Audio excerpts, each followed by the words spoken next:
I know these stories sounds wild, maybe weird for some of you. In fact, this god is half man and half woman. This angered her, which forced her to castrate her husband. These communities have long been existing. Today we're talking about the Hijra.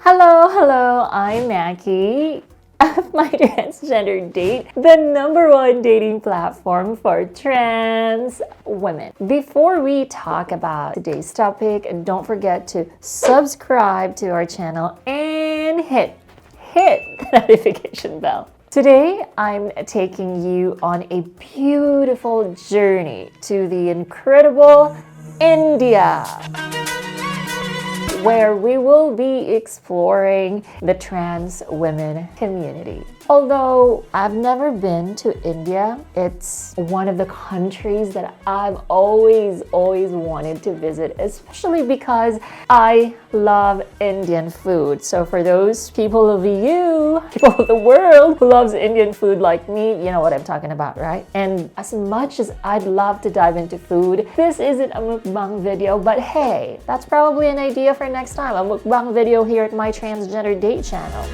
But today we're talking about the Hijra. I've heard and read so many things about them. So what does Hijra mean? Other than India, there are other countries in Southeast Asia such as Nepal and Bangladesh that use this term. The word Hijra is a popular umbrella term that's used in the Indian subcontinent. Hijra is not only for transgender people, as this term can be used when referring to eunuchs and intersex people. This community often falls under the third gender identity in India.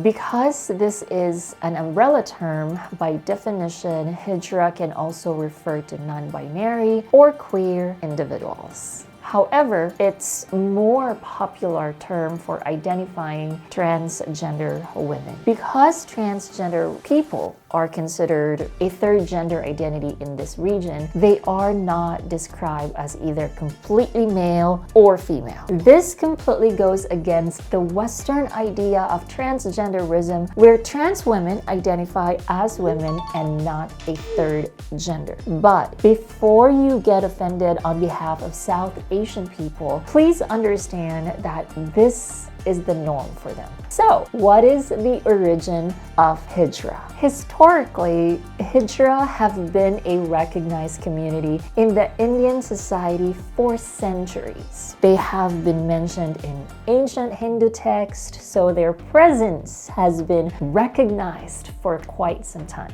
They played various roles in the religious and cultural ceremonies. In fact, many of them still do, but I'll get into that later. Now, the existence of eunuchs is celebrated in sacred Hindu texts such as the Kama Sutra and Mahabharata. Also, a little bit of trivia. Eunuchs often served in high court not only in India, but in several other parts of the world and in fictional stories like, you know what I am talking about, the Game of Thrones. The reason they appointed eunuchs as high-ranking officials was they were incapable of having children. Now, with this logic, they would not be tempted to seize power and, started their own dynasty. They were highly respected back in the day. But the spread of Abrahamic religions like Christianity, Judaism, and Islam changed their image and badly painted their reputation. What are other terms for Hijra? Depending on the region in India, Hijra are named differently. They can be called Arvani or Jakapa.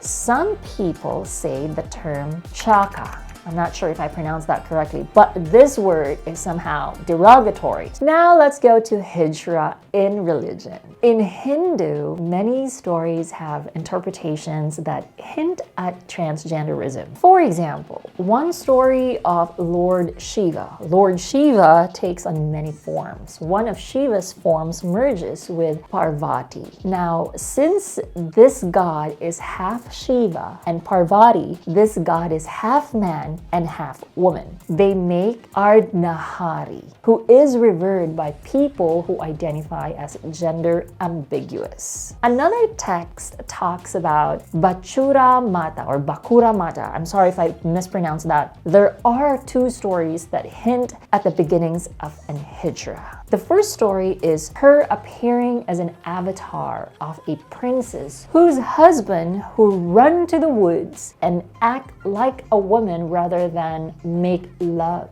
to her. This angered her, which forced her to castrate her husband, thus making him a eunuch. The second story was about the of Bachura Mata. She cursed the man who assaulted her by making him impotent. When the man pleads for her forgiveness, she would only agree if he runs into the woods and acts like a woman. I know these stories sounds wild, maybe weird for some of you, but it also opens up another side of the world we barely know. Lastly, in the Mahabharata, which is another Hindu text, there's an episode in which a hero of an epic was sent to exile. This hero is Arjuna. In this epic, he assumed the identity of a eunuch transvestite who performed rituals during childbirth and weddings. Guess who performs these rituals in the modern age? That's right.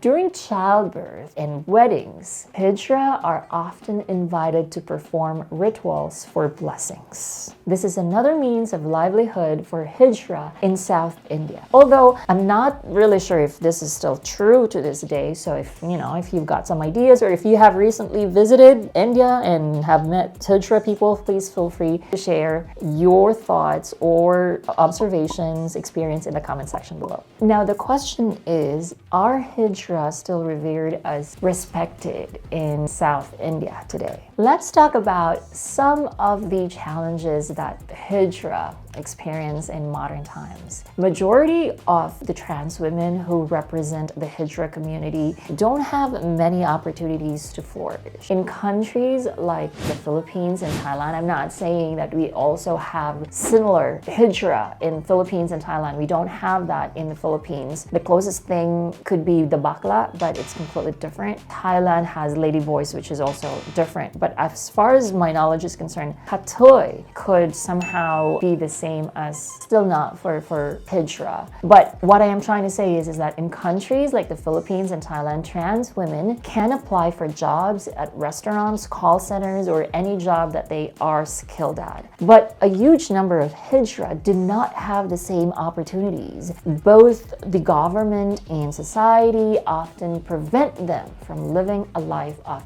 dignity. So the Hijra community are forced to beg in the streets or be in the adult industry. The lack of opportunities in the workforce is due to discrimination and hate. Because of the discrimination they face, they often live in unorganized, all Hijra communities. These communities have long been existing. They have their own mentors and consider each other family. Living in such communities may require an initiation rite. The rite is called nirwan, which is their term for the removal of male genitalia, testicles, and scrotum. These all Hijra communities are made of groups who are led by gurus who are also Hijra. They guide their communities but also take a cut from their earnings, whether it's begging or prostitution. Now, where did all these struggles begin? A brief look into history will show us that British colonialists started the criminalization of Hijra. In 1897, they passed a law that classified eunuchs as criminals. Eunuchs in India became victims of violence, especially those who were in sex industry. There are gradual changes in terms of inclusivity and acceptance. Like, for example, in India and Nepal, the government allows them to choose third gender as a marker in their passports. However, many in the Hijra community are still suffering, unemployed, and uneducated. Though there is inequality and sadness that Hijra face, the community still fights, and guess what? They still celebrate. In fact, there are two big festivals that I wanted to talk about. Hijra Habba. Similar to Pride Month March, Hijra Habba celebrates and commemorates and spread awareness on the issues the Hijra community faces, such as HIV and violence due to hate and discrimination. The great thing about Hijra Habba is that it's not only a celebration for people of the third gender, but everyone in the LGBT community participates in it, and that's why it's like other Pride marches in the world. Koovagam Festival. It's an annual transgender cultural event held in the Koovagam village in Tamil Nadu in India. The festival celebrates the epic tale of Lord Krishna turning into a woman named Mohini. I would love to experience this festival. Transgender people across India gather to reenact the celestial wedding of Lord Krishna and Aravan, a great warrior. The main highlight of the festival is when transgender women marry the warrior deity Aravan symbolically. There are also pageants that people from the third gender participate in during this festival. Lastly, I'd like to mention two famous Hijra in India. Laxmi, Narayan, Tripathi.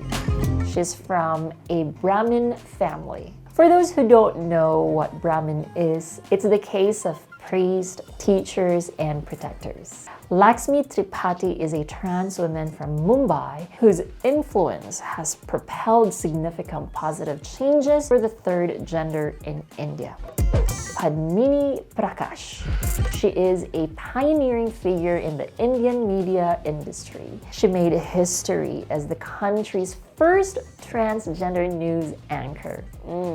Her social activism has made her a role model and inspirational figure in the trans community. Would it be just amazing to invite these women for an interview, and I would love to have a chat with them. These trans women have proven their strong will to survive and succeed in advocating for the Hijra community. Understanding Hijra and their community requires empathy and knowledge of their history. Another way to understand them is to travel to India and get to know their communities in person. By understanding them and their community, you are making the world a little bit more inclusive and compassionate. If you found this video informative and would like other videos like this, don't forget to give me a thumbs up and share it with your friends and families. And if you'd like me to talk about other topics such as this one, you know what to do. Share those topics in the comment section down below. Thanks for watching and see you in the next video.